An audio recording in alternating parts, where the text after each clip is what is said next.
Bienvenue dans cette troisième partie sur Immedia, HYM.media. Laurent Fent avec vous et nos invités Pierre Barnerias pour son film M et le troisième secret et Bahram Chegani pour nous parler des apparitions mariales au sens large. Nous allons durant cette troisième partie aborder les apparitions mariales dans le monde musulman ainsi que le parcours de Bahram et puis de voir les dernières actualités concernant Pierre Barnerias. Alors, c'est quelque chose que les apparitions mariales dans le monde musulman, avec notamment une qui s'est passée en 1967-68 à Zeytoun, en Égypte, la Vierge qui apparaît sur le toit de l'église orthodoxe. C'est ça. En fait, elle apparaît sur le toit de l'église orthodoxe copte à Zeytoun, qui veut dire la paix. D'ailleurs, une des apparitions avec un olivier dans la main, pour dire rameau d'olivier, pour dire la paix.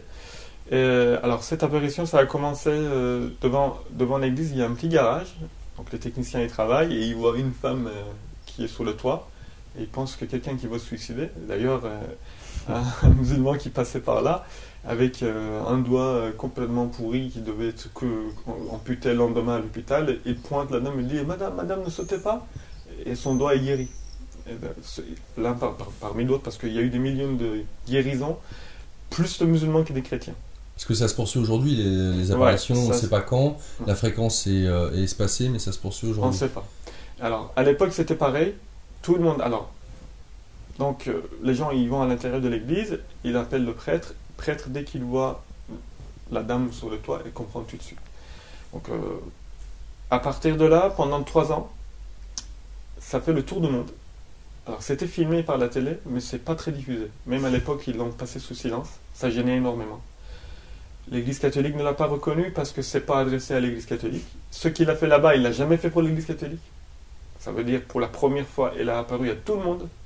Tout le monde pouvait la filmer, faire des photos, elle existe toujours. Donc, ça gênait. Et ensuite, elle a fait le parcours de chemin là où Saint Joseph, Vierge Marie et Jésus, quand ils se sont réfugiés en Égypte. Elle a les apparitions, elle a fait le chemin. Même chemin. Et ensuite, ce qui est très intéressant, à chaque fois qu'elle apparaît chez les orthodoxes, peu importe quelle, que ce soit copte, arménienne, elle ne parle pas. Alors, on m'a posé souvent la question pourquoi elle vient toujours vers les catholiques, pourquoi elle ne parle pas avec. J'ai déjà répondu, je ne suis pas venu pour les malades, et pour les gens en bonne santé, je suis venu pour les malades. Donc eux, ils ont toujours respecté tout, ils n'ont rien enlevé, ils ont la dogme totale, les prières sont intenses, ça dure des heures. Donc il n'y a pas orthodoxe. Voilà, il n'y a pas de raison qu'ils leur donnent des leçons, il n'y a rien à donner, ils sont fidèles. Par contre, comme je disais, l'apparition, soit c'est pour donner courage ou avertir qu'il y a une catastrophe, mais là, c'est pour empêcher une catastrophe. Parce qu'à l'époque, il y avait une tension forte entre les communautés musulmanes et les chrétiens. Il y avait les risques de guerre entre les deux communautés et surtout la guerre entre Israël et l'Égypte. Sadat, le président à l'époque, il comprend le message. Sa femme aussi, apparemment, elle a joué un rôle. Et ensuite, il y a la paix, un ex-frère musulman qui fait la paix avec Israël. Donc il est assassiné ensuite. Mais certainement, il y a quelque chose qui s'est passé entre-temps. Tout de suite après les apparitions, il y a la paix. Et ensuite... ce qui est impressionnant, elle apparaissait avec l'enfant Jésus dans le bras, elle marchait sous le toit de l'église, il y avait des colombes en lumière qui signifient le Saint-Esprit, avec 7 colombes, les 7 vertus du Saint-Esprit, et avec la croix qui bénissait la foule, l'eau bénite qui se jetait sur la foule, mais c'est des choses impressionnantes. Vraiment, à l'époque, il n'y avait pas d'hologramme. Attention, parce que même aujourd'hui, on n'est pas à ce niveau-là. Ouais. Donc, d'ailleurs, le gouvernement, il dit c'est des hologrammes. Il dit c'est des lasers, parce que l'hologramme n'existait pas. Il dit c'est des lasers, ce sont les chrétiens, ils lancent des lasers dans le ciel. Donc ils vont, ils coupent les arbres, ils fouillent dans l'église, c'est une persécution. Et bien ça continue. Ça continue. Vous voyez, comme c'est toujours, on cherche toujours un truc qui ne va pas. Hein. Voilà, même si, comme disait Pierre, même si Jésus il descend, maintenant on s'en fout. Et donc ça continue encore aujourd'hui. Donc là, c'est auprès de la foule, donc c'est des millions de personnes depuis 67. Qui ont vu ces apparitions. Alors à l'époque, il y avait des photos, il y a quelques vidéos, mais en 2009 et en 2011, elle a réapparu, et là, il y a des vidéos. Là, vous avez des vidéos sur Internet. Et alors, tu me faisais part, hors antenne, que quand elle était apparue les premiers temps, il y avait comme à l'intérieur de l'église copte en question. Ouais. Alors, à l'intérieur de l'église, il y avait un écran qui s'ouvrait, un écran blanc, et la vie de Jésus est défilée. Et tous les gens qui étaient à l'intérieur de l'église le voyaient. Alors, Là aussi, apparition, hein, c'est pas des êtres humains qui ont mis ça, non, apparition. Non, mais l'écran, et tout le monde disait que c'était un écran lumière. Et à l'intérieur, on voyait Jésus et Jean, Saint Jean, et la vie de Jésus qui défilait. Et le problème, c'est que ça n'a jamais été... on ne savait pas quand elle va apparaître. Les gens restaient par des centaines de milliers dans la rue. Ça a duré 3 ans. Ils dormaient dans la rue, entassés. C'est impressionnant. Il faut voir les photos. Et ils attendaient juste qu'elle arrive. Et tout le monde criait, tout le monde pleurait. Il faut des miracles, pas possible. Non, mais il faut, le dossier est l'épée. Hein. Mais ce qui est impressionnant, c'est que c'est pas connu. À chaque fois que je parle des Zaytoun, pire que les autres apparitions, alors là, personne ne le connaît. On ne sait même pas qu'est-ce que c'est. Ouais, ça serait l'équivalent de Fatima au niveau ampleur de l'événement, c'est totalement surréaliste. Hein. Plus. Oui, elle apparaît à tout le monde. Et d'ailleurs, l'histoire de hologramme et laser, elle a même apparu pendant la journée, en plein jour, pour dire bon, arrêtez maintenant, c'est pas un hologramme, c'est pas la nuit, c'est le jour. Non mais, on a dit plusieurs fois, ils ne savent plus quoi faire. Sincèrement, ils ne savent plus quoi faire. Sûr. Autre événement dans le monde musulman Oui, alors dans le monde musulman... en Afrique peut-être aussi, Afrique noire. Alors partout dans le monde. Alors, oui, c'est vrai, hein, je ne sais pas combien de pays. Kibéo. Un Kibéo, oui. Mais partout dans le monde. Partout dans le monde. Partout. Il n'y a pas un pays qui s'est échappé. Donc, je dis même Canada, les États-Unis, il n'y a pas un pays qui s'échappe. Et elle a fait le tour du monde. Avec des phénomènes pas possibles, mais... Je me répète, je sais, mais personne n'écoute, on s'en fout. On enterre et puis, malheureusement, on est dans une société que tout va vite. Déjà, on ne prend plus le temps. Là, on n'a pas le temps de lire, regarder. Même une vidéo, on n'a plus le temps de regarder jusqu'au bout. On dit, non, mais j'ai pas le temps d'une vidéo qui dure 30 minutes, je ne peux pas regarder. Un livre qui fait 200 pages, on s'en fout. Mais tout se cache dans les détails et on trouve la vérité là où on n'attend pas. En tout cas, c'est mon cas. Donc... il faut juste regarder, ça prendra pas beaucoup de temps. Vraiment, les grandes apparitions, rien qu'on se penche là-dessus, à un moment, si vraiment on a un esprit critique et qu'on a la curiosité, on va aller jusqu'au bout, sincèrement, il n'y a pas de doute. À un moment donné, il faut pas se voiler la face, c'est impossible.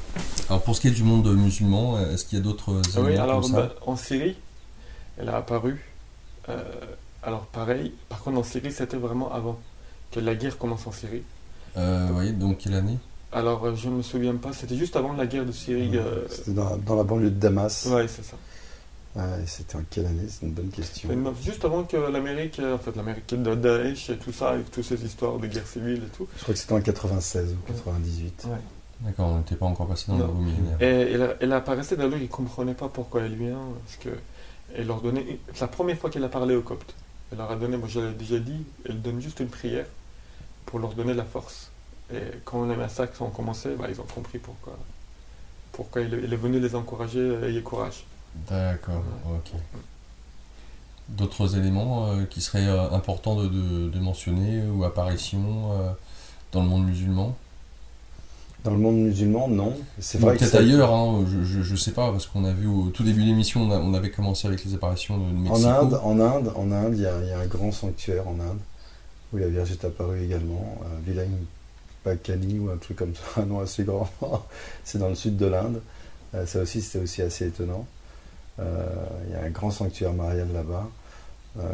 Et c'est vrai que ça a été un grand regret pour moi, parce que c'est pas un regret, mais c'est que, j'aurais aimé terminer mon film par les apparitions de Zaytoun, qui sont vraiment actuelles, parce que je pense que la Vierge a vraiment un message vis-à-vis du monde musulman, comme elle est apparue à Fatima. La Fatima, c'est un nom qui désigne la communauté musulmane, c'est la fille du prophète, et c'est pas pour rien, c'est pas un hasard, tout est choisi, tout est bien ordonné, calculé, et voilà, le hasard n'existe pas, comme vous le savez.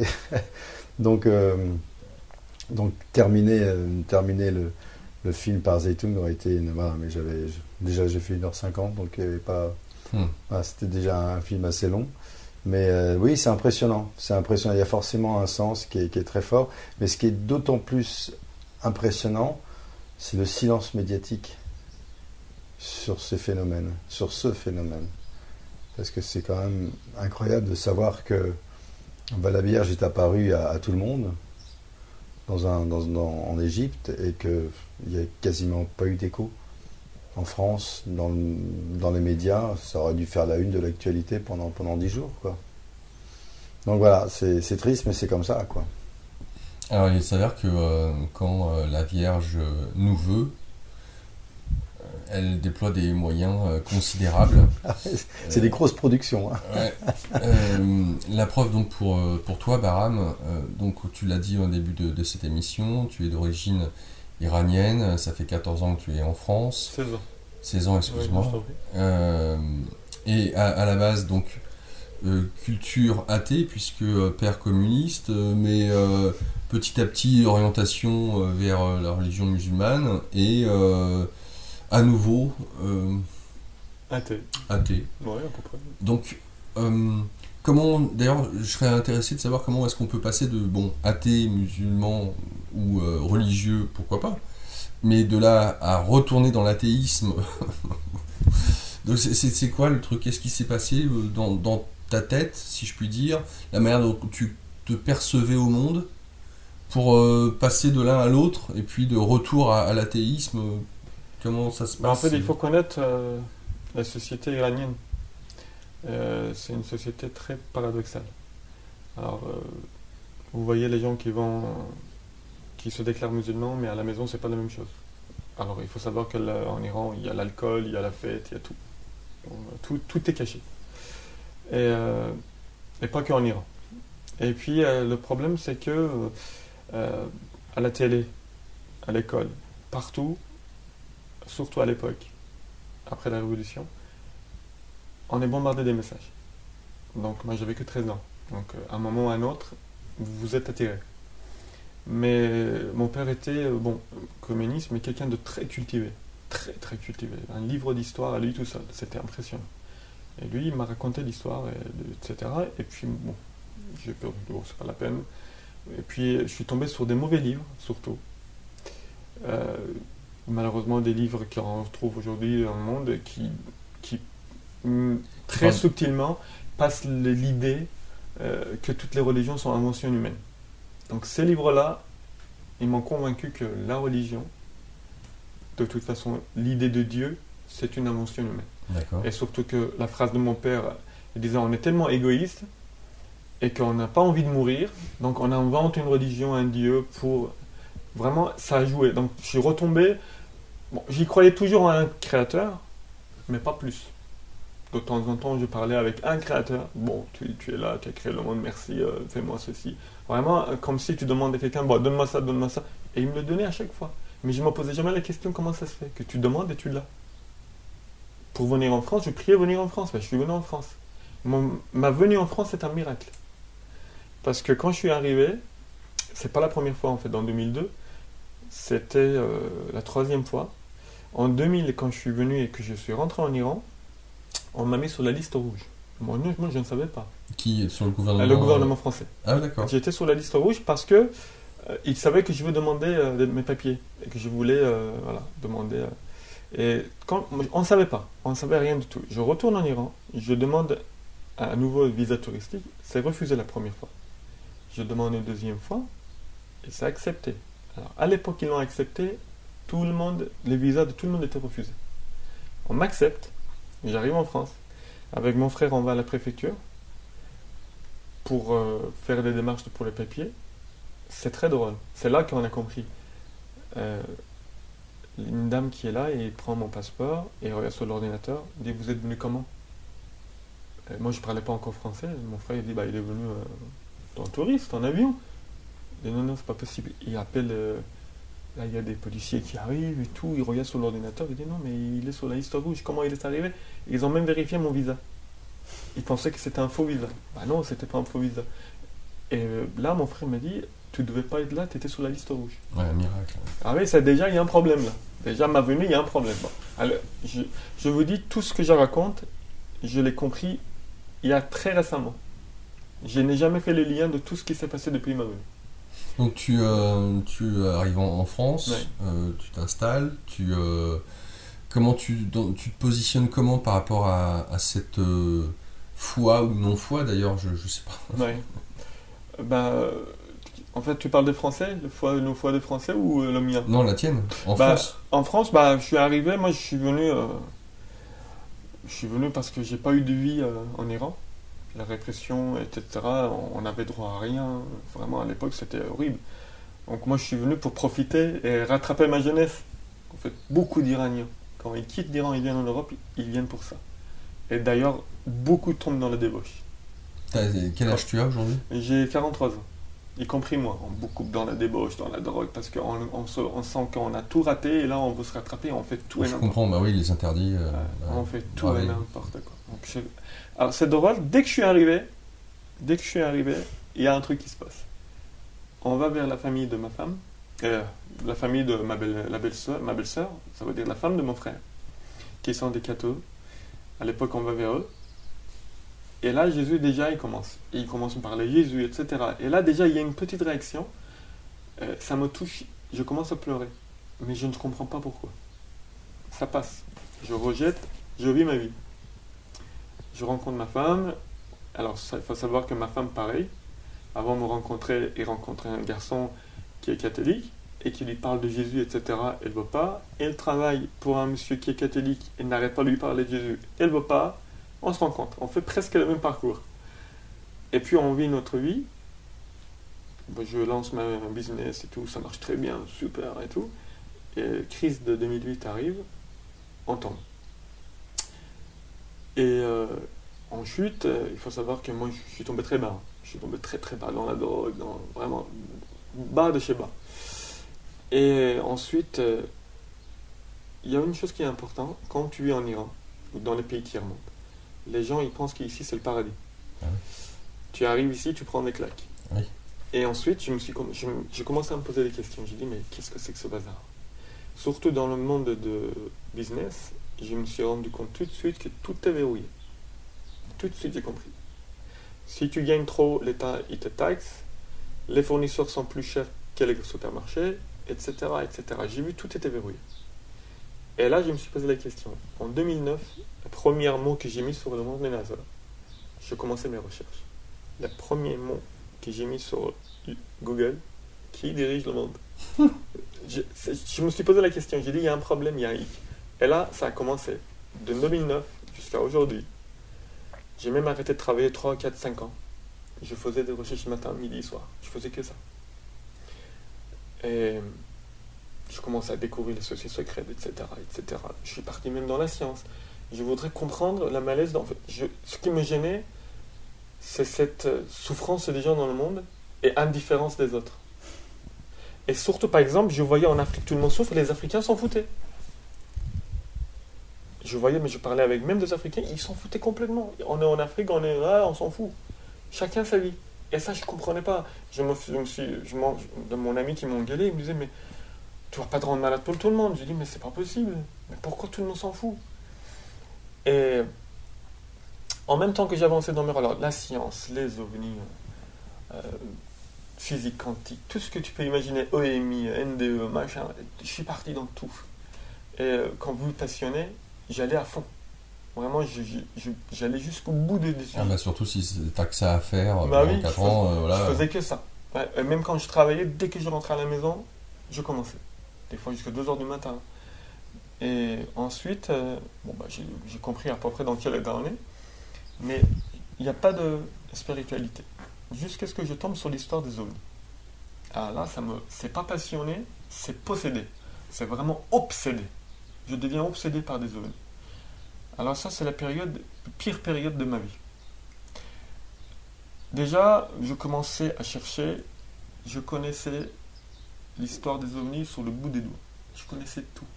Les crop circles, les ovnis, tout. Je suis parti jusqu'au bout. Et si vous me posez une question, aujourd'hui, je ne me rappelle pas de tout, mais si tu me poses une question, telle apparition, je te racontais l'histoire, la date, tout. Comment c'est passé, qui sont les généraux, machin, dans quelle base ils ont désactivé les missiles, qu'est-ce qui se passe, tout, je connaissais tout. C'est une obsession. Et tous les jours, je voulais être informé de cette histoire. Par contre, il y a un problème. je commence à voir des ovnis dans le ciel, autour de chez moi. Et je ne suis pas le seul à les voir.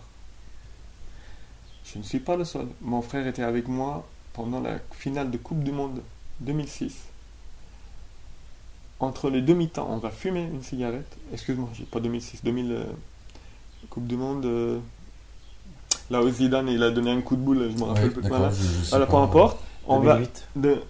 En 98. Non, ça c'était peu importe. la deuxième. Non, c'était en 2016, un truc comme ça. C'est Ah pas- oui, c'est- 2016 Ouais, peut-être. 2016. Oui, pardon, ouais. Alors, c'est pas le Zidane, peu importe. Alors, du coup, on fume une cigarette et c'est mon frère qui remarque. Il voit une lumière fixe dans le ciel. Il dit, attendez, c'est bizarre, il est fixe. Moi, j'étais habitué, je dis, bah, tu vois, moi, je vois tout le temps. Bon, on passe. Ma femme voit ça. Mes amis voient ça. Un jour, mon ami qui vient me voir, moi, je regarde 3 ovnis dans le ciel. Il arrive, j'ai dit, il y a des ovnis. Bah, au moment où il regarde, comme par hasard, il n'y a plus rien. Il dit, tu es fou, il se fout de ma gueule. Et quand il part, à peine je monte les escaliers, il m'appelle, je l'entends en train de crier dans la voiture. C'est pas possible! Il y a un soucoupe volant qui a traversé ma voiture juste en dessous. Qu'est-ce que c'est que ça? Alors lui, il connaissait rien de tout. Moi, je lui dis, non, calme-toi, c'est normal, ils sont là, ils sont parmi nous. J'y croyais à tout ça. Sauf que ça a commencé à empirer. Là, il y avait des présences à la maison. Il se passait des choses dans la maison. Des choses vraiment troublantes. Personne ne venait chez nous, hein, parce que mes belles-sœurs, ils avaient peur. On était assis sous le canapé, quelqu'un sautait sous le canapé, tous on bougeait, par exemple. Alors, quelqu'un sautait quand tu dis il y a une On ne voyait présence pas. sautée. Une présence sous le invisible. canapé, invisible. Je voyais un ombre danser sur les murs. Et je me réveillais à 3h du matin, j'entendais quelqu'un dans la chambre à côté en train de fouiller. Je dis, mais t'es fou! Et là, il y a mon chat qui dort à côté de moi, il se réveille, il fait. Ah bah non, il n'y a pas que toi, il y a un truc qui se passe. Mais ma femme me disait, il y a quelque chose là, ça se passe des choses, des objets se déplacent, c'est pas possible. Jusque le jour là, je me réveille comme d'habitude. Premier acte, dernière apparition d'OVNI, je tombe sur l'apparition d'OVNI à Fatima. Ah tiens, je connais pas ça. Je vais là-dessus, Vierge Marie à Fatima, en Portugal. Bah, je connais le processus, je sais qu'il y a plusieurs processus, mais là ça colle pas. Je dis non, c'est pas possible. Il y a autre chose. C'est différent. Je vais dans les messages et je cherche un peu, je commence à me poser des questions. Je peux même pas dire que j'ai commencé à croire. Je me suis posé la question. C'était vraiment suffisant. Comme quoi, il ne demande pas grand-chose. Alors, je répète, je ne comprenais rien jusqu'à il y a quelques mois tout ce qui m'est arrivé. Ce qui se passe, un jour, c'était de la même période. En face de chez moi, il y a un jardin, un grand jardin avec des arbres juste en face. Je vais fumer une cigarette. Si je regardais un dessin en 3D, l'arbre avait pris. Enfin, je voyais, je ne peux pas expliquer, mais c'est vraiment un dessin 3D. Et je voyais des dizaines de têtes qu'on appelle des démons, avec des têtes effrayantes, qui me regardaient en face, avec une haine pas possible. Alors je regarde ma cigarette, il est bon. Il n'y a rien dans ma cigarette, c'est complètement barge. Je retourne dans ma chambre, je m'allonge. Mais ça titille, je dis, bon, il faut que je repars. Je repars. Là, il n'y a plus de démons. J'allume ma cigarette, je regarde de l'autre côté, l'autre arbre qui est là, qui est immense. La tête de Monsieur Satan en face de moi. La même tête que vous voyez dans le dessin animé, avec 2 cornes, barbe, dents, et avec une haine, des gros yeux qui me regardaient. Et puis il y a un truc qui cloche là. Alors c'est drôle, j'ai pas peur. Je suis très serein. Je comprends rien. C'est drôle, je zappe. Le lendemain, j'oublie cette histoire. Donc, sauf que je commence à travailler à Paris. Entre midi et 2, je sors pour déjeuner. Et en rentrant, je passe devant une église. Donc, ne me posez pas la question, j'ai envie d'entrer dans l'église. C'est quand quelqu'un me tire. Je vais même frapper. Je vais jusqu'à frapper la porte, il m'ouvre, il me regarde, il me dit, est-ce que je peux visiter? Bien sûr. À peine je rentre, je m'assois, je fonds en larmes. Sauf que le gardien est là, je pouvais pas me lâcher. J'avais envie de me lâcher, mais je pouvais pas. Donc je sors, je change de travail. Là, j'ai un trajet de 20 minutes en voiture. Alors, encore, ne me posez pas, comme tu m'as dit, en mode automatique. En mode automatique. J'étais en mode automatique. J'ai envie d'écouter les évangiles. Enfin, lire, mais j'ai pas le temps, parce que je travaille. Donc, je prends les 4 évangiles en audio, matin, midi, soir, même en dormant. Les évangiles, je les repasse et je pleure. Et en volant, je pleure. Et en mode automatique, je commence à prier, faire le rosaire, tout passe tout seul. Et ça a duré 2 ans, ce lire des Écritures. Alors je suis passé en Alors, t'étais en train de nous dire que de dater, où tu abordes le phénomène OVNI, enfin en même temps tu t'es intéressé au NDE Ouais.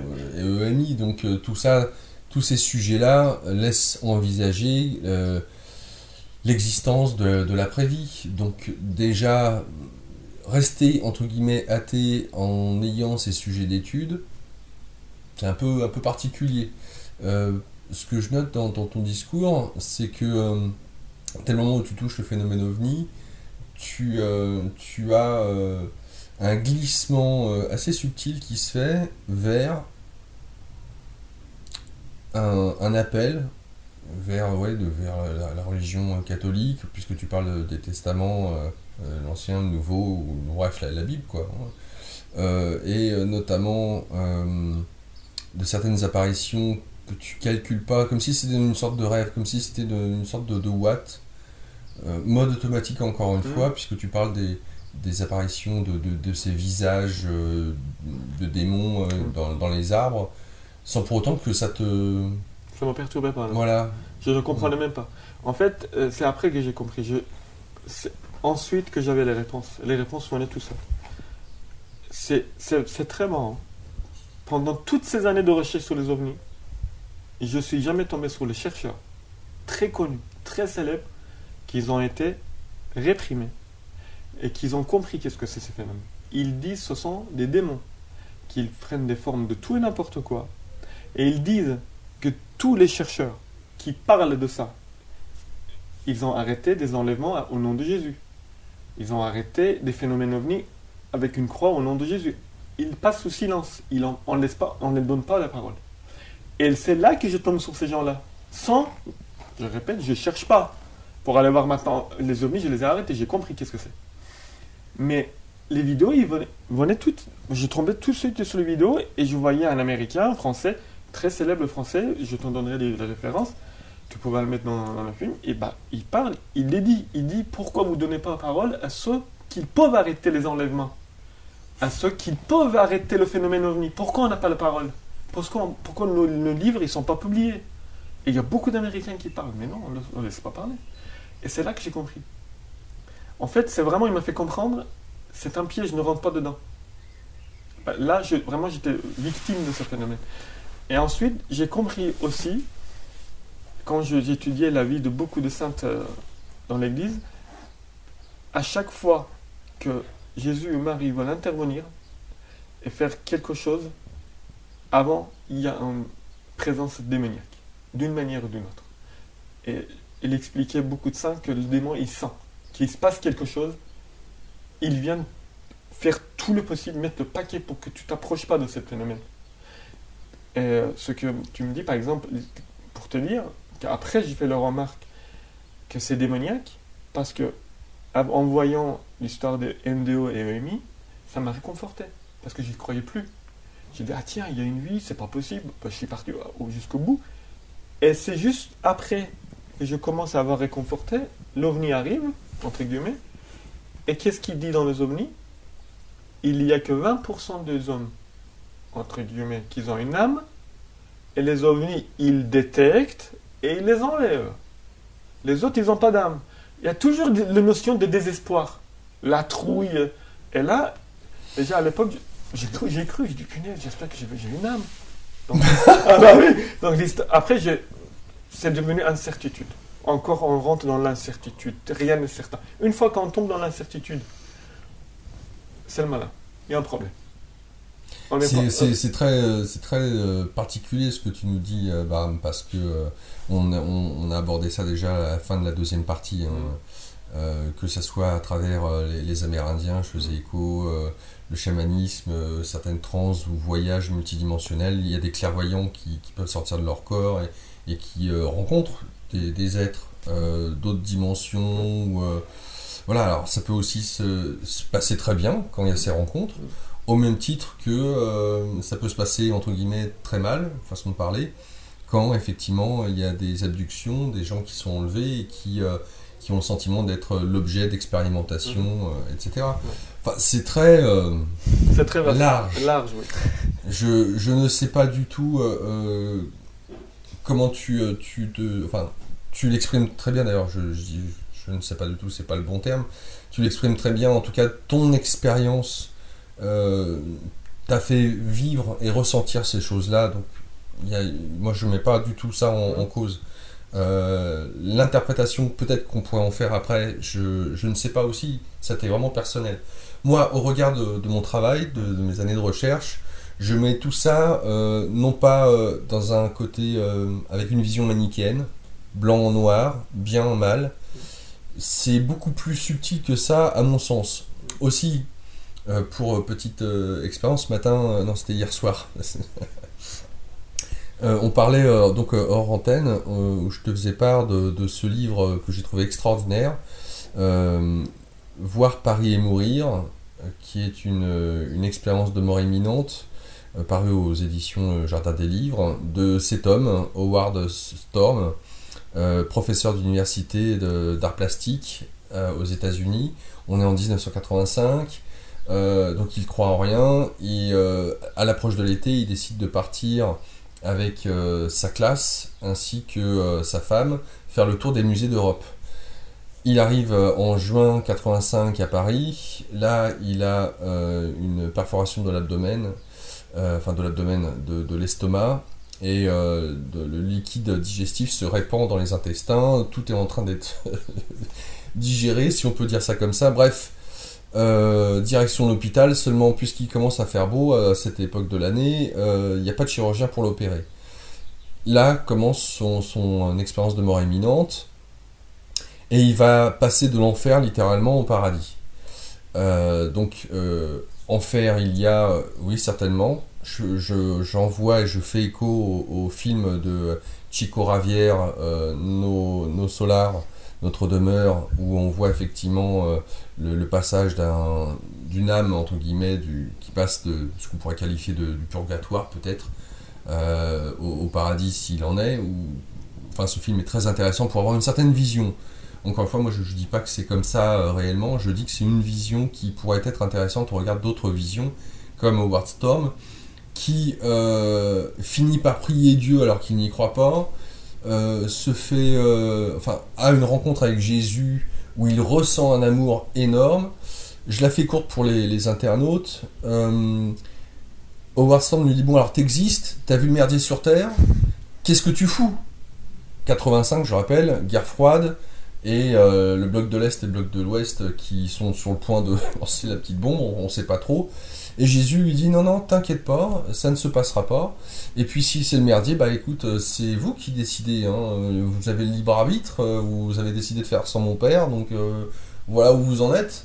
Maintenant, t'inquiète pas, je ne laisserai pas faire, la terre ne sera pas détruite. Alors Howard lui dit non mais ok, si c'est pas maintenant, et effectivement 89, chute du mur de Berlin, de toute façon, il y a bien un moment donné où l'homme est tellement fou qu'on va bien se faire s'autodétruire.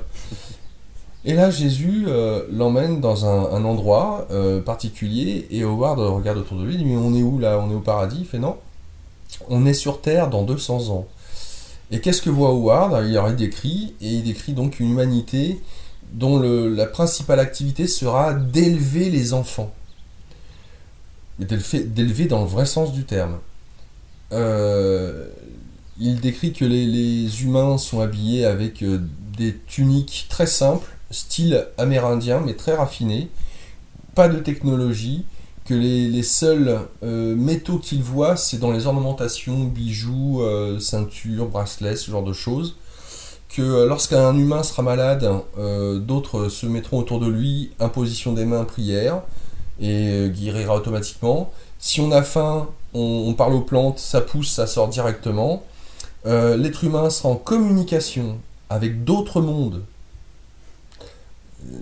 par rapport à notre conversation, hein, sera en communication avec d'autres mondes, d'autres espèces, et sans bouger, dit-il. Alors c'est ça qui est marrant, c'est comme si on peut, entre guillemets, avoir son corps physique là, à tel endroit, et puis voyager, certains pourraient dire avec la Merkaba, leur corps de lumière, aller rencontrer ailleurs d'autres mondes, d'autres intelligences. Donc voilà ce que dit Howard Storm, et à un moment donné Howard demande à Jésus mais alors c'est laquelle la meilleure religion ? Et Jésus lui dit, mais celle qui te sert le plus, mon fils. Il n'y a pas de mauvaise ou de bonne religion, il y a, est-ce que ça te sert? Est-ce que ça te permet d'être un homme meilleur? Oui, parfait, c'est la meilleure pour toi. Bref, donc et puis je conseille ce livre.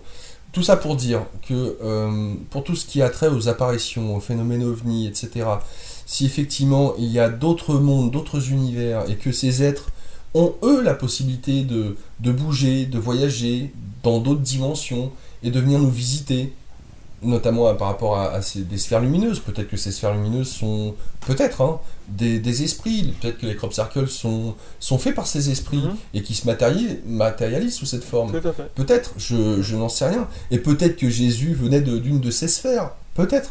Je n'en sais pas. Franchement, juste rien du tout. C'est des hypothèses que je soumets au regard de ce dont on parle, parce que, à mon sens, c'est extrêmement subtil. Il y a du gris clair, du gris foncé, il y a des nuances dans les tonalités, à mon sens en tout cas, et que si je dis ça, c'est pour éviter, pour ceux et celles qui nous écoutent, de rentrer dans un nouveau dogmatisme, extrémisme, avec une vision manichéenne en disant « Ah, ça y est, c'est comme si, ah non, c'est comme ça, et puis si j'ai la vérité, alors forcément, il faut que je fasse la guerre à celui qui ne l'ont pas. » Bref, l'enfer est pavé de bonnes intentions. Donc voilà, je tenais à faire cette grande parenthèse pour, j'allais dire, édulcorer un peu tes propos, sans pour autant remettre en question ton expérience, qui à mon sens est la plus importante. Si tu l'as vécu, pour moi, je ne remets pas du tout ça en question. Mais tu en étais donc sur le fait d'écouter en livre audio l'Ancien et le Nouveau Testament, de pleurer sans savoir pourquoi. Je te laisse continuer pour ce qui est de... Alors juste, je reviens sur ce que tu viens de dire. C'est important parce que quand je disais à Pierre, on est dans une société, tout est incertain. Oui, mais non. Il y a ça, mais peut-être il y a l'autre. Je ne sais pas. Le verre peut-être existait, peut-être n'existe pas. La cuillère n'existe pas comme tout est incertain. Alors que moi, je conseille à tout le monde de lire Maria Valtorta.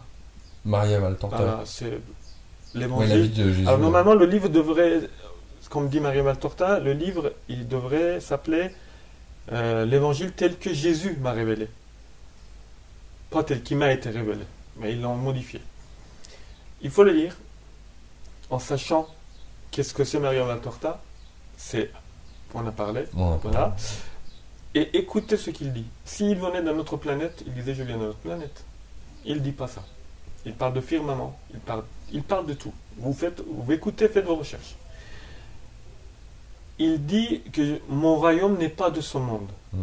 Le royaume des esprits. Donc tout est clair. Après, nous, avec la technologie, on a tout changé. Nous, non. Le malin, il a tout changé.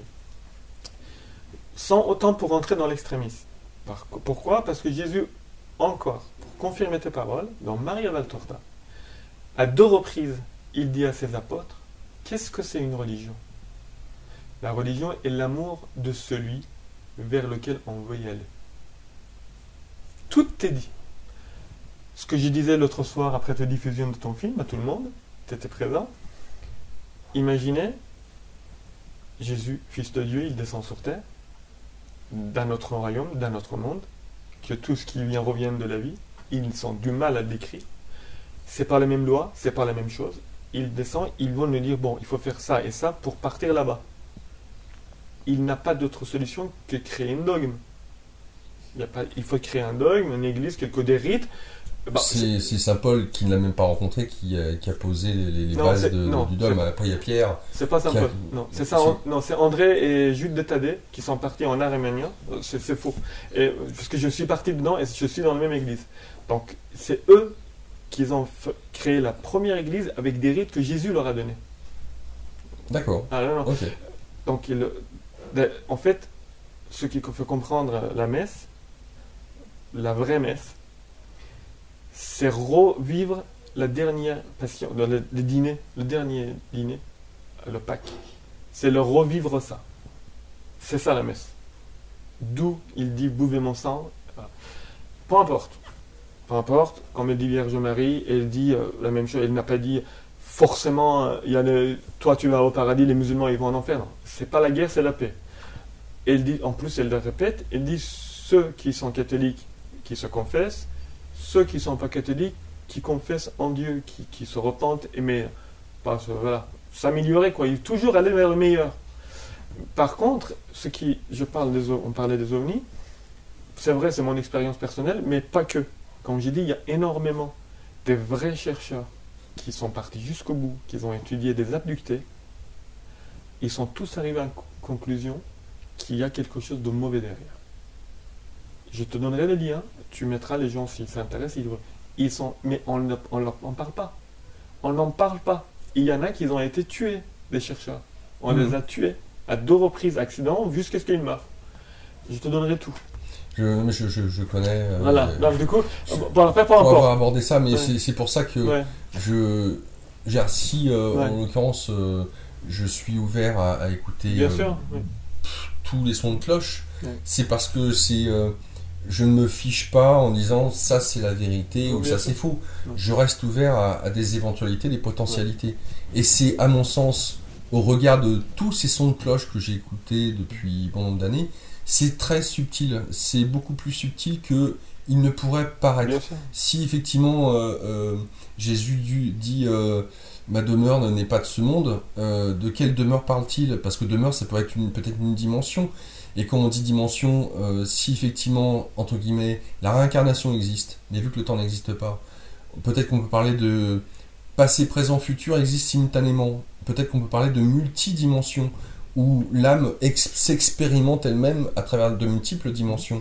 Les travaux de Dolores Cannon, 40 ans avec autant de bouquins, voilà, je trouve que c'est très intéressant et que c'est pas anodin, pas à prendre à la légère, et que les travaux de Nassim Haramein sur le fait que notre singularité se trouve ici, dans notre centre au niveau du cœur, et que en fait quand on parle de l'intérieur, ici se trouve un vortex, un mini trou noir, et que toute matière, il y a un micro trou noir, que dans les protons, photons, il y a des micro trous noirs. Je trouve ça quand même très intéressant quand on parle de cette intériorité, que l'extérieur est le reflet de l'intérieur, que le haut est comme ce qui est en bas, que le microcosme ressemble au macrocosme.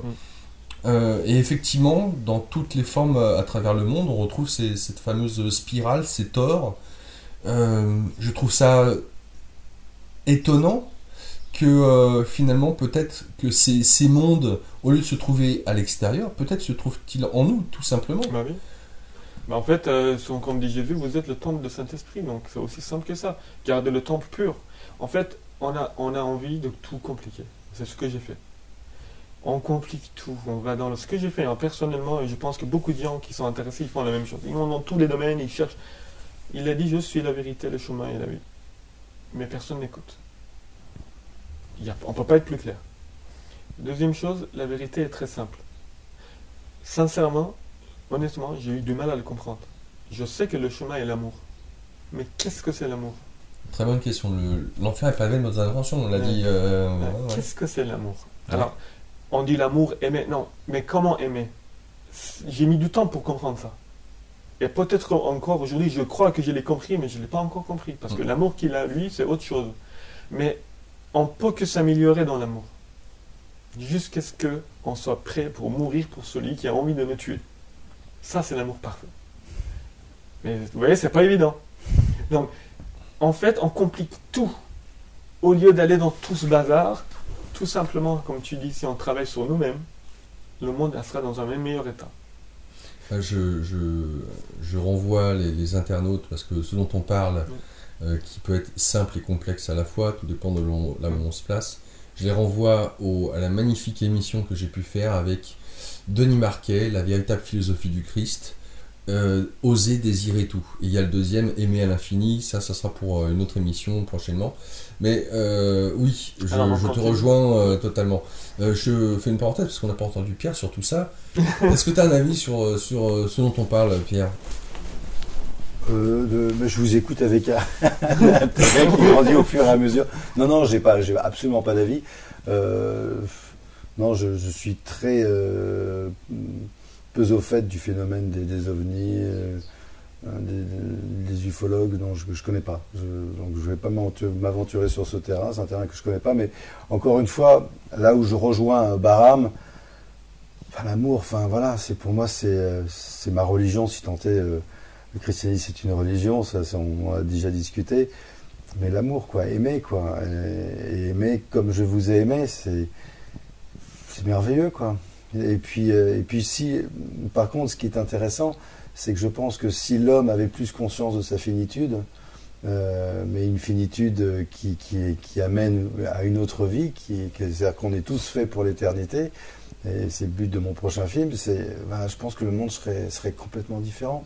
Pourquoi l'homme s'est fermé à toute spiritualité? Pourquoi l'homme s'est coupé de tout ça? C'est la question qu'il faut se poser. Quand on voit tout ce matérialisme aujourd'hui, on est complètement englué dedans, on ne bouge plus, regardez, il faut voir même, on est tous, on a pris tous 20, 30, 40 kilos en plus, parce qu'on mange sans même savoir pourquoi, comment, c'est devenu un automatisme.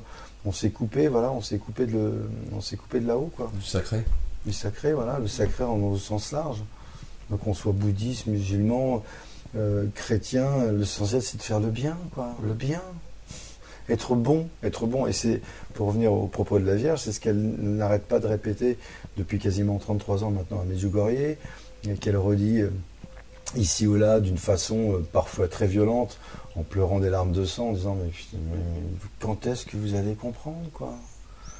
Parce que quand vous voyez les messages qu'elle donne depuis quasiment 3 siècles, des messages qui sont juste des messages de bienveillance, de conseils, de faites ça, je vous le conseille. Si vous faites ça, vous allez pouvoir changer le monde. Mais je peux rien faire, j'ai besoin de vous. J'ai besoin de vous, c'est merveilleux, quoi. C'est-à-dire qu'elle a besoin de nous pour permettre de faire avancer les choses dans le bon sens. Donc voilà, donc merci encore de faire ces émissions, parce que voilà, toi aussi Laurent, tu es un outil pour essayer de faire progresser ce monde vers une finitude qui soit pleine de joie, pleine d'amour, pleine d'espérance, et c'est ça qu'il faut qu'il faut retenir. Mais encore une fois, pour revenir aux ovnis, non, malheureusement je ne connais pas, mais peut-être que demain, moi je suis comme toi, je suis ouvert à tout. Il n'y a rien qui me... je suis très curieux en tout cas de tout ça. Alors Barham, est-ce que dans ce cheminement vers Dieu ou Marie, je ne sais pas s'il y a une affinité particulière avec soit Jésus, Dieu, Marie. Alors, moi, toutes mes réponses, j'ai lues dans Marie Valtorta. C'est pour ça que j'arrête pas de le conseiller. Jésus, il le dit clairement, il dit mettez chacun à sa place. En fait, ce que moi je parle à tous mes frères musulmans, protestants, peu importe, le nom qu'on donne à une religion, qu'est-ce que c'est le message de Jésus, à part l'amour? On est une famille. Nous sommes une famille. Le père, la mère, l'enfant. C'est une famille. Imaginez si je vous dis, on est dans une famille, moi j'écoute que mon papa, et je m'en fous de mon fils, de son fils, de mon grand frère, et je m'en fous de ma mère. Non, ça ne marche pas comme ça, c'est une famille. On est là pour apprendre à aimer, apprendre à se tolérer, apprendre tout. Parce que, peu importe, on est tombé dans cet état, chacun fait sa recherche, chacun fait son interprétation. Par contre, tu ne peux pas dire, je veux pas ma maman, je veux pas mon grand frère, je veux que papa. Mais comment tu as, personnellement, ça c'est l'orgueil. Moi, un enfant de 2 ans, parce que si tu veux comparer notre compréhension par rapport à le Créateur, déjà c'est n'importe quoi. Ouais. Voilà, comment tu veux passer de là, d'un coup sauter toutes les étapes et aller au sommet de montagne? Non, il faut... La maman, il t'aide à te marcher, il t'apprend à marcher, à grandir, après il te passe à son fils, le fils, il t'apprend à comment faire, etc. pour arriver en haut, étape par étape. Mais non, on veut sauter les étapes. Ouais. Petit frère veut grandir trop vite. Exactement. Et ce qui est dommage, c'est qu'il est venu pour nous réunir. Malheureusement, on les divise. Et d'ailleurs, à l'époque, les apôtres ils disent, Christ ne peut pas être divisé. Dès le début, les divisions ont commencé. Et qui divise? Oui, bien sûr. Voilà, on connaît celui qui divise. Donc voilà, c'est tout simple. Pour continuer mon histoire, du coup, on revenir mon histoire que j'écoutais de toutes les écritures, je pleurais, etc. Bon, voilà, je tombe dans les pièges. Bon, j'écoute les protestants et dis, bah oui, ils ont raison, c'est idolâtrie, Vierge Marie soit. C'est drôle, j'oublie tout ce que j'ai appris sur la Vierge Marie. Et je mets tout de côté, tout ça, alors je tombe dans les pièges. Ça peut être que des ovnis, c'est la même histoire.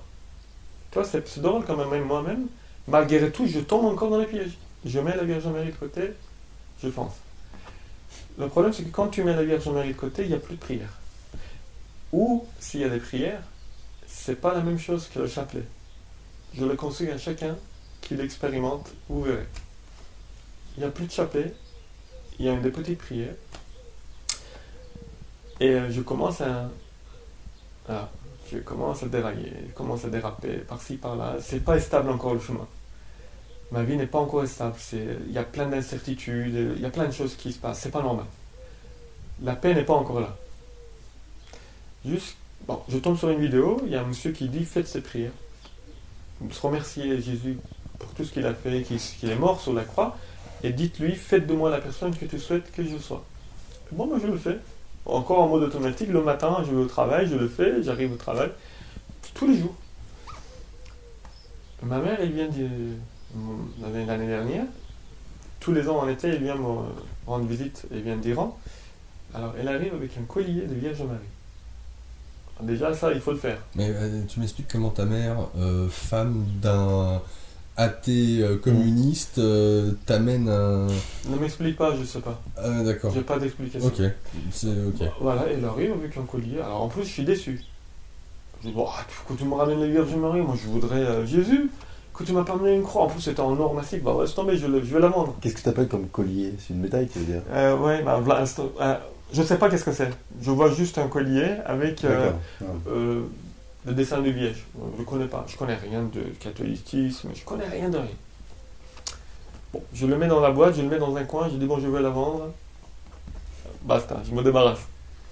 Sauf que, je répète, c'est après que j'ai remarqué tout ça. Beaucoup plus tard. Ma mère, elle rentre en Iran. Déjà, il y a des choses qui changent dans la maison. Je retombe dans les Écritures. Je retombe d'une façon violente dans les Écritures.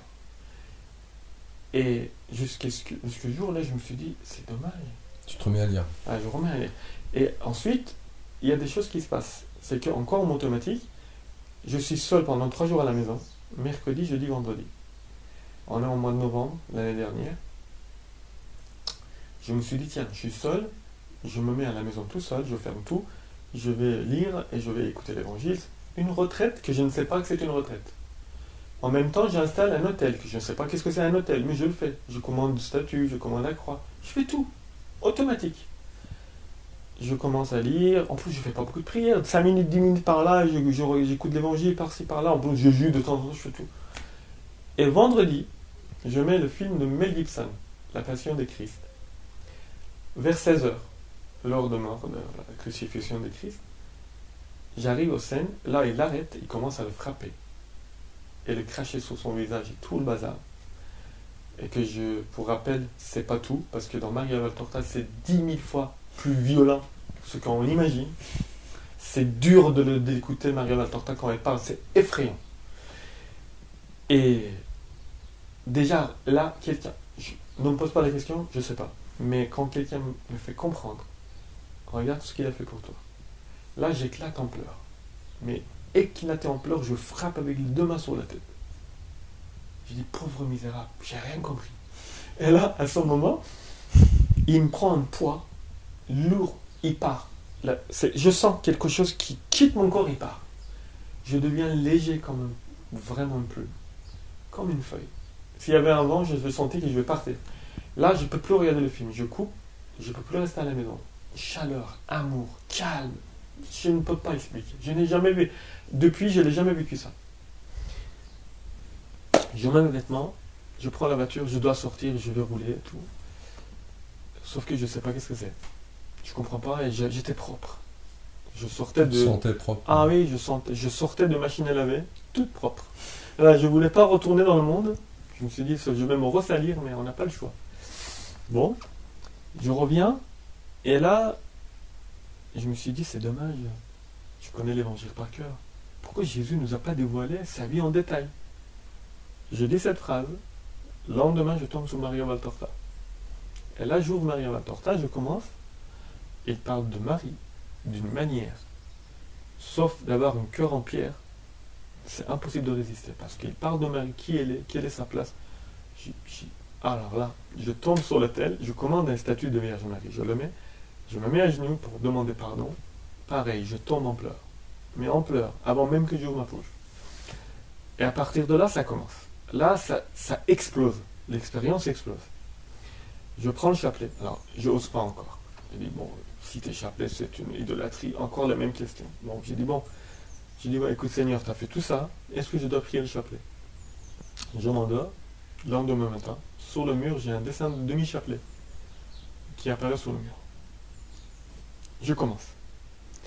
Et là, ma femme, elle me voit un chapelet, elle dit, bah, chapelet, moi, je dis, essaye. Il me dit, ouais, mais non, ça fait paganisme, ça fait règne de cieux, machin. J'ai dit, c'est pas la peine, demande à Jésus. Il me dit rien. À 5 heures du matin, il y a quelque chose qui se passe, moi je comprends pas. Le matin, avant d'aller travailler, ma femme, je vois pâle. J'ai dit, qu'est-ce qui se passe? Il me dit, tu sais, hier soir avant de dormir, j'ai prié. J'ai dit, est-ce que je dois prier le chapelet? Mon PC portable n'a pas de charge, il n'a pas de batterie, il est éteint depuis 3 jours. Il s'allume, il va sur Internet, tout seul, il est fermé. Il lance la conférence de la Vierge Marie sur la Vierge Marie et le chapelet, à 5 heures du matin. Sachant que le chapelet, c'est 5 fois 10. Donc on comprend tout. Bon, elle commence à faire le chapelet. Entre-temps, moi, j'ai pris un rendez-vous. Alors, je veux être baptisé. Je ne sais pas où. Église catholique, il faut 12 ans. Moi, je veux être baptisé tout de suite. Et ma femme qui a l'idée, elle dit, bah, pourquoi tu vas pas à l'église orthodoxe arménienne, qui est en Iran, parce qu'il y a des Arméniens. Je dis, oui, tu as raison. Je tape l'adresse, je tombe où? Même église, là où je suis entré pour la première fois. Pour pleurer. Je vais là-bas, au début ils ont peur et tout. Bon, ils racontent, ils m'entendent, ils voient que je connais les écritures, ils comprennent tout de suite, donc ils acceptent. J'ai une date pour le baptême. Et ensuite, je rencontre ma femme. J'ai dit, bon, tu viens? On va se baptiser. Non, non, non, je viens pas. Ok. Sa sœur, il faut savoir que sa sœur est sa meilleure amie. Au moment que je rencontre Vierge Marie et Jésus, ils ont un cancer de sein grave. Je comprends pas. Alors, un cancer du sein, un cancer du sein. Cancer du sein grave. Ouais. Et c'est là qu'elle raconte son histoire. Elle dit à l'époque, qui raconte son histoire? Ta femme raconte son histoire à ses amis? À moi. Ah, alors c'est là qu'elle revient. Alors, quand je décide d'aller baptiser, que le chapelet arrive en jeu, etc., c'est là que ma femme raconte son histoire en parallèle, je ne le connaissais pas. Elle me dit, écoute, à l'époque, quand tu m'as dit que tu crois en Jésus, ça m'a perturbé. Je suis allé sur Internet pour te prouver que tu as tort. J'ai fait tous les historiens de l'islam, dans les pays Moyen-Orient et tout. Et je trouve que Jésus est la vérité. Et j'ai dit à l'époque, elle fait un pacte avec Jésus, direct, sans avoir peur. Elle dit, écoute, si tu veux que je t'accepte, guéris ma soeur et mon ami, je t'accepte. Les deux sont guéris. D'ailleurs, sa soeur, quand elle fait des analyses, elle trouve presque plus rien. En plus, il leur dit, c'est un miracle, vous êtes arrivé au bon moment. Parce que les cellules, à peine on le voit. Alors que c'était grave. Le problème, c'est que, vu qu'on est toujours déstabilisé par ce monde, il se dit, bon, c'était un hasard. Et quand je lui propose 2 ans après, viens, on va te baptiser, elle dit non, sa soeur, elle rechute. Mais grave. Et là, elle me dit que je lui demandais pardon, je lui dis, reguéris-le, je vais me baptiser.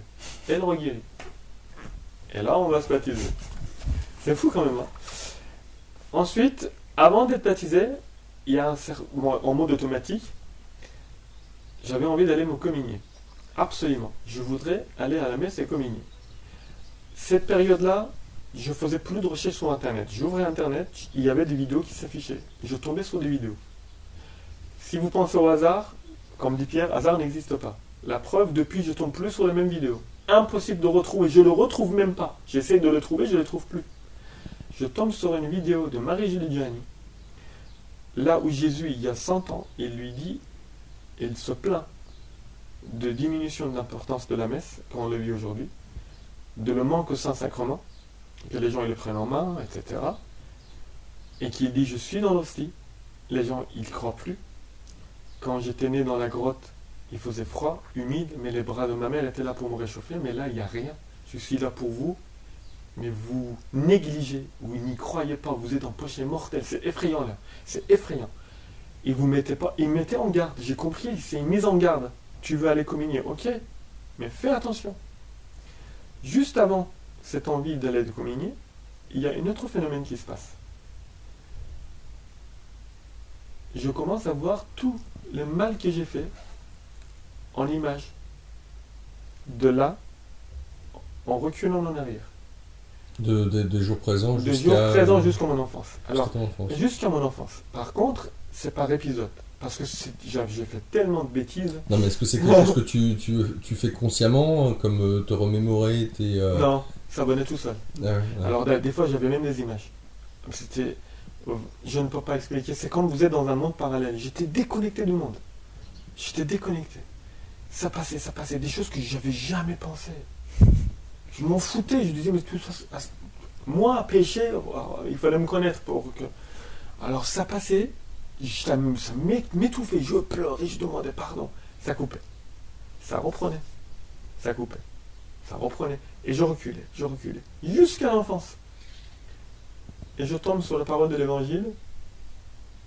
Celui qui n'est pas comme un enfant ne peut pas rentrer dans le royaume des cieux. Il m'a fait comprendre. Il m'a vraiment... L'enseignement. C'est impressionnant. Ensuite, je vais à la rue de Bac. Comme par hasard. L'église. Là-bas, pour communier, je rentre dans un état de transe. Il faut savoir, parce que je crois pas qu'on en a parlé comme ça, mais qu'est-ce qui s'est passé rue du Bac? Bah, En quelle année? 1830. 1830. Oui. Apparition de la Vierge. Et donc qui s'est fait appeler Notre-Dame de Miraculeuse. C'est la chapelle de la médaille miraculeuse. Voilà. C'est la petite médaille qui a été distribuée en quelques années à 10 millions d'exemplaires. Alors, c'est pas reconnu par le Vatican. Ça n'a pas été reconnu explicitement, mais implicitement, oui, quoi. Donc Notre-Dame donc a donné une médaille qui est la chapelle, enfin qui est la médaille dite miraculeuse, et qui effectivement dans le monde, et je pense c'est la médaille la plus portée au monde, puisqu'elle est distribuée à plus d'1 milliard d'exemplaires, quoi. Et la Vierge avait dit à ceux et celles qui porteront cette médaille se verront donner de grandes bénédictions. Mais le nombre de miracles qui ont eu lieu grâce à cette médaille, c'est incommensurable. Moi j'ai des témoignages de dingue, de gens qui ont mis leur petite médaille quelque part et qui s'est passé quelque chose d'incroyable. Donc voilà, c'est comme si en fait, pareil, la Vierge prévoyait, anticipait les événements qui allaient arriver en disant prenez cette petite médaille et portez-la sur vous et ne la quittez pas. Et ce qui est impressionnant à la chapelle de la médaille miraculeuse, c'est que c'est celle qui est présente, c'est vraiment la femme, celle qui est apparue, c'est vraiment la femme de toute la Bible. C'est-à-dire qu'elle elle est apparue avec une couronne de 12 étoiles, et elle est comme la femme de l'Apocalypse, et elle écrase la tête du serpent, donc comme la femme de la Genèse. Et c'est vraiment une apparition qui rassemble en fait la femme de toute la Bible, quoi. C'est très important. Donc tu retournes... Non, c'est très bien parce que c'est la suite de mon témoignage. Ce que je découvre. Je découvre, qu'est-ce que c'est tout ça? Pourquoi cette transe? La preuve que cette médaille n'est pas anodin. Donc je vais dans l'église en transe. Déjà je suis effrayé quand je vois les gens prendre le pain dans la main. L'hostie? Ah oui, l'hostie dans la main, j'étais effrayé. Parce que les paroles de Marie-Julie Gianni qui venaient à l'esprit, et Jésus qui pleurait, qui se plaignait de tout ça, Vierge Marie, qui se plaignait de diminution de l'importance de nos messes et le manque de respect, j'étais effrayé. Je m'agenouille. Alors déjà, tout le monde était impressionné, l'église me regardait, c'est rempli toujours. Hein. Lui, il s'agenouille. Ok. On le met l'hostie dans ma bouche. Je ferme ma bouche. Je te dis pas dans quel état j'étais. Je tremblais. Genre tremblant, je vais dans un coin, tout le monde me regardait. Je marche comme ça en pleurant. C'était effrayant. effrayant. C'était impressionnant. Effrayant. Encore un fou. Encore un fou qui est là, mais qu'est-ce qu'il fait? Et bon, et je sors. Vraiment, quand on dit rencontre avec Dieu, et ce rencontre, pour info, ça ne s'arrête pas jusqu'à aujourd'hui. Et la rencontre est toujours là, perpétuelle. Il y a des moments d'espace, des choses. La présence est impressionnante. Ouais, tu parles avec lui. Ah oui, bien, en direct. Évidemment. Moi, je dis toujours en Wi-Fi. Je suis en Wi-Fi avec Seigneur. Et c'est en Wi-Fi. Je lui demande une chose, j'ai la réponse dans la minute, dans l'heure ou le lendemain. Ça tarde pas. Je peux demander? Non. Voilà. Et attention, pas de demande matérielle, machin. Non. Ce sont des demandes pour m'améliorer, toujours. Où je demande, est-ce que je dois faire ça ou je dois pas faire ça? Pierre, comment tu réagis par rapport à toi vis-à-vis de ce sujet-là dans ta vie du quotidien, par rapport peut-être au fait de demander dans ta communication avec Jésus ou Marie? Ah, moi j'ai beaucoup demandé. Hein. Moi je suis un grand dealer en fait. Je dis bon écoute, si tu me donnes ça, je te promets je fais ça. Je recevais, mais ma promesse, j'avais du mal à la réaliser jusqu'au bout. Donc j'ai dealé et j'ai souvent pas respecté mes promesses. C'est pour ça que j'ai tenu à écrire un livre où carrément je l'écris ce que je n'ai pas fait, parce que je me sentais tellement minable. Mais on est tous des minables. Hein. Enfin, je veux dire que on est tous des grands enfants. On dit à chaque fois, bon, écoute, voilà. Si tu me donnes ça, je te promets, enfin, je ferai plein de choses, je ferai ça, et puis bon, tu le reçois immédiament, c'est en général. Puis après, c'est beaucoup plus compliqué. Après, tu te barres comme un lâche. Non, mais en même temps, quand on sait qu'on a vraiment un père aimant, bien aimant, et donc, bah voilà, on se relève tous les jours. Moi, je passe mon temps à me relever, quoi.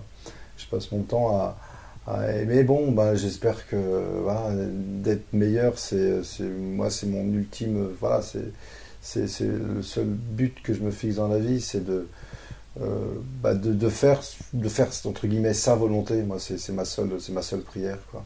Que ta volonté soit faite, c'est-à-dire que vraiment que je sois. Voilà, que le premier ennemi de l'homme, c'est notre volonté. Je pense que c'est vraiment, elle est là. C'est notre volonté. Égotique. Moi, donc j'ai dit. Voilà, que sa volonté soit faite. Voilà, c'est vraiment ma seule volonté, on va dire. T'as le titre de ton livre? Alors, c'est M. Forcément, je pouvais M comme l'impératif du verbe aimer, mais avec une seule lettre, M. M, la fin d'un monde. Alors j'ai mis la fin d'un monde. Au départ, j'avais mis la fin du monde. Puis en fait, non, c'est la fin d'un monde, parce que je pense que le monde là va disparaître. Un monde qui est uniquement gouverné par l'argent, ça va pas tenir, quoi. Est-ce qu'il est auto-édité M, la fin d'un monde, et Moa. M-O-A. Moa pour. Voilà, parce que journaliste, journaliste, je le suis toujours. Et vous savez, le journaliste aujourd'hui, c'est le roi du monde, quoi. Et malheureusement, voilà, le roi du monde ne fait pas très bien son boulot dans une façon générale. Donc c'était une façon aussi de parler de ce métier de l'intérieur et d'avoir un regard relativement lucide sur la façon dont ce métier est fait en ce moment, quoi. Auto-édité ou Oui, quasiment. Enfin, j'ai un petit éditeur qui s'appelle Clistic. Clistic Édition. Clistic Édition, Ouais, Clistic Édition, voilà, c'est une amie qui a monté une société d'édition. Et voilà, mais c'est plus un livre témoignage pour raconter en fait l'en-dessous, les dessous du décor de M. Quand même, ça a été un film qui a nécessité 4 ans, et puis tout ce que j'ai pas pu raconter dans le film, et en même temps mon histoire personnelle. Voilà, à 3 reprises, je faisais plus partie de cette belle planète, d'une façon certaine. Donc voilà, je remercie Dieu d'être encore présent, et d'être encore là, et pour essayer de donner le meilleur de moi, et de ce que je sais faire. Moi, je pense savoir faire des films, donc j'essaie à travers mes films de toucher les gens d'une façon ou d'une autre, c'est tout. Et donc voilà. Pour ce qui est de ton actualité, alors tu as parlé tout à l'heure d'un prochain film qui va sortir, mais en fait il y en a plusieurs sous le coude là, des projets. Alors c'est drôle. Qui va sortir. Alors, je sais pas, t'es peut-être pas arrêté sur le titre encore. Par contre, non, parce que j'ai pu voir la promotion du film via Orps, sur la page de Orps Facebook, là. Non, alors oui, je vais sortir, la date de sortie, elle est arrêtée, ça sera le 31 octobre, mercredi 31 octobre, donc je vais sortir un film qui donne la preuve de l'existence, on va dire scientifique, entre guillemets, de l'au-delà. Donc c'est un film sur les expériences de mort imminente, mais bien au-delà, c'est juste un film qui nous dit, voilà, on va tous mourir, ça c'est une certitude, mais on est tous faits pour l'éternité. Donc c'est à nous de préparer notre éternité dès maintenant. Et que je pense qu'encore une fois, si l'homme avait conscience de sa finitude et qu'il se comportait en disant, en préparant l'au-delà, je pense qu'on vivrait mieux aujourd'hui. L'homme serait moins fou et serait beaucoup plus partageur, serait beaucoup plus bienveillant, arrêterait d'être dans le jugement permanent. Enfin, Jésus, il y a toujours une phrase, moi, je ne suis pas venu ici pour juger le monde, je suis venu ici pour le sauver. Alors nous, que faisons-nous? On vit dans une société du jugement aujourd'hui. L'homme passe ce temps à se juger, à dire voilà, c'est bien, c'est mal, c'est pas bien, vous savez, l'épouse, machin, vous êtes bien habitué à tout ça. Mais voilà, donc, et c'est vrai que ce film, c'est drôle parce que Howard Storm est dans mon film, est l'un des personnages de mon film. Ce film, en fait, j'ai eu la chance d'avoir des grands noms comme Eben Alexander, Anita Moorjani qui sont présents dans ce film. Donc je vais le sortir effectivement le 31 octobre et je cherche éventuellement des personnes, parce que l'idée c'est vraiment de créer une communauté de toutes ces personnes qui ont vécu des expériences de mort imminente. Donc si ces personnes veulent bien m'écrire pour me donner leur témoignage, parce que quand le film va sortir dans ces villes, j'aimerais bien qu'elles viennent pour témoigner de leur expérience. C'est-à-dire que ce film soit l'occasion de témoignages de toutes ces personnes qui ont vécu avec cette expérience, qui n'en ont jamais parlé. Parce que c'est quelque chose dont on a du mal à partager aujourd'hui dans notre société matérialiste. Quand vous dites que vous avez fait une expérience de mort imminente, on vous dit d'arrêter de fumer un petit peu, ou que c'est une hallucination ou autre. Et donc je vais essayer de créer autour de ce film, c'est de rencontrer, d'avoir un maximum de personnes qui viendront quand le film sera diffusé dans la région. Ouais. Est-ce que tu lances un appel auprès des internautes pour, en fonction de là où tu le diffuseras, qu'ils puissent eux-mêmes venir et témoigner? Bien sûr, donc vous n'hésitez pas à m'envoyer vos coordonnées, me dire voilà, vous avez fait une expérience de mort imminente, et me donner la ville dans laquelle vous êtes, parce que ça me permettra justement, une fois que le film sera dans cette ville, de vous inviter et de venir témoigner, peut-être, si vous le souhaitez, témoigner, de créer des rencontres. Et je pense qu'aujourd'hui, si on peut faire des films où on peut témoigner, échanger autour de l'au-delà, de ce qui nous attend, c'est quand même merveilleux, parce que on est tous faits, l'éternité par rapport à la vie sur Terre, c'est rien. Qu'est-ce que c'est que 50 ans? Qu'est-ce que c'est que 100 ans par rapport à l'éternité? Donc voilà, donc l'idée c'est de se dire que... Voilà. 31 octobre, donc ça c'est... et le titre le titre du film alors? Alors le titre du film, pour l'instant, il s'appelle Adieu Thanatos, entre guillemets, la mort est morte, mais il pourra devenir peut-être De toi à moi. On est en pleine réflexion autour du titre du film, autour de l'image également, justement. On est en pleine... ici, depuis que je suis arrivé ici, ça bouge beaucoup, grâce à toi, Laurent, d'ailleurs. Est-ce que donc, pour ceux et celles qui souhaiteraient assister à la première projection qui aura lieu... le 29 septembre, on fait une avant-première, le 29 septembre, au Grand Rex, la projection du film. On va faire cette avant-première, donc c'est un dimanche 29 septembre, à 14h. Mais voilà, puis sinon, on va retrouver sur la page de T-Prod, la page de Facebook du film qui va s'appeler Thanatos ou De toi à moi, on ne sait pas encore. mais voilà. Ouais, d'autres films en perspective? Oui, il y a un grand film qu'on va faire avec un grand nom du cinéma, sur lequel je travaillais depuis 2 ans. Alors c'est assez étonnant, c'est même assez bouleversant. En fait, j'ai toujours eu en tête de faire un film pour rendre hommage aux bâtisseurs de cathédrales. Puisque j'ai toujours été fasciné par ces lieux. Quand vous rencontrez, quand vous entrez dans la cathédrale de Reims ou au Sacré-Cœur ou à Vézelay ou encore au Mont-Saint-Michel, c'est fascinant. Comment ces gens-là ont-ils pu construire de petits joyaux, de tels joyaux? Et pour rendre hommage à ces bâtisseurs, il y a 2 ans, j'ai écrit un film qui s'appelle Symphonie de pierre, un documentaire fiction. Il y a 3 mois, je propose à un grand nom du cinéma de le réaliser. Il me dit oui tout de suite. Et un mois plus tard, Notre-Dame de Paris s'envole en fumée, mais c'est pas grave. Ça montrait juste que voilà qu'on était vraiment dans le bon timing pour sortir ce film qui sortira en 2020 et qui rendra hommage aux bâtisseurs des cathédrales. Et sinon, je vais lancer dès cette année, je pense que ce sera mon dernier film. Après, j'irai planter mes choux en Bretagne. Je vais faire un film qui va s'appeler Yeshua. En fait, je vais faire un film sur Noël dans le monde entier. Noël dans le monde entier, qui est vraiment la fête de la paix. Noël, c'est la fête de la lumière, la fête de la paix. Donc, je vais aller filmer Noël dans le monde entier. Et je vais fictionner la naissance de Jésus à travers les écrits de Maria Valtorta, qui donne des détails absolument incroyables et qui rend cette naissance encore plus miraculeuse et fantastique. Donc voilà, ça sera mon dernier film qui s'appellera Yeshua, et ça j'y tiens parce que Yeshua a une signification, voilà, c'est vraiment Dieu sauve, quoi, c'est pas rien. C'est pas rien. On arrive à la fin de cette émission. J'aimerais vous remercier tous les deux pour le témoignage que vous avez eu l'occasion d'exprimer ici dans le cadre de cette émission. C'est une émission très importante que celle que l'on vient de réaliser.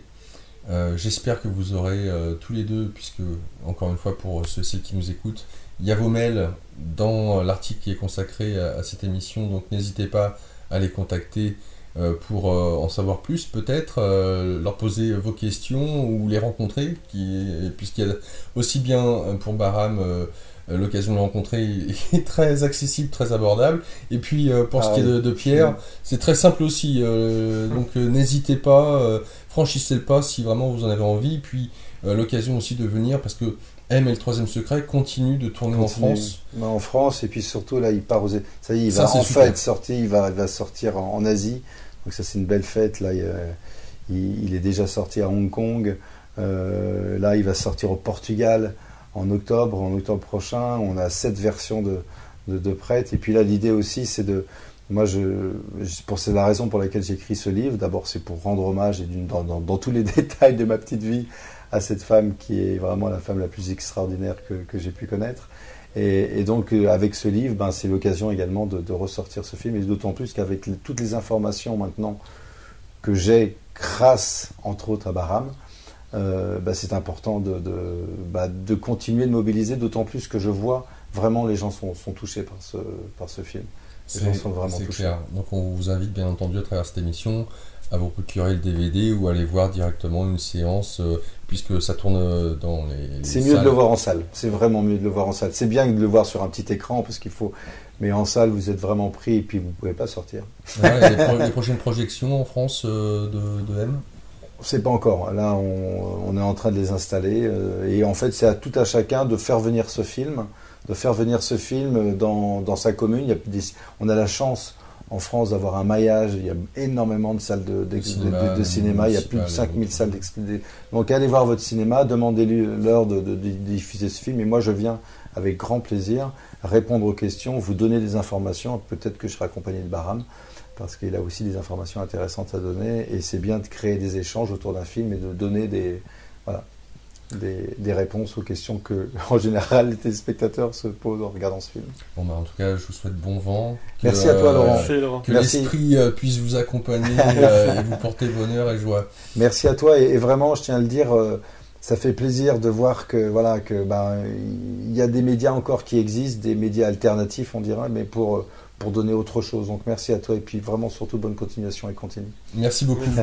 Eh bien, merci à vous qui nous avez suivis. Je vous rappelle, tout se trouve sur l'article d'Immédiat consacré à cette émission pour ce spécial Quantique Planète avec M et le troisième secret, Pierre Barnerias avec nous, Bahram Chegani. Un pouce vers le haut, un pouce vers le bas. N'hésitez pas à partager la vidéo pour ceux et celles d'entre vous qui l'avaient adorée et qui souhaitent donc la partager. Pour tous les compléments d'informations, parce que je vais en avoir pas mal qui vont m'envoyer là d'ici quelques instants, Bahram et Pierre, donc vous aurez différents liens, n'hésitez pas à aller sur la page. Et puis à nous soutenir financièrement, puisque vous appréciez nos programmes, que vous avez été au bout de cette émission. Bravo à vous! Quasiment 6 heures d'émission, c'est super. Donc 1 euro par mois, ne serait-ce que 1 euro, puisque vous êtes plus de 30 000 aujourd'hui abonnés à la chaîne YouTube. Donc si j'avais, pour ma part, ou en tout cas que Immédiat avait 1 euro par mois de 30 000 personnes. Je vous laisse imaginer ce qu'on peut faire avec 30 000 euros. Donc voilà, c'est vous qui voyez en fonction de vos bourses, de vos moyens. De toute façon, un grand merci déjà de vous nous avoir suivis, c'est le plus important.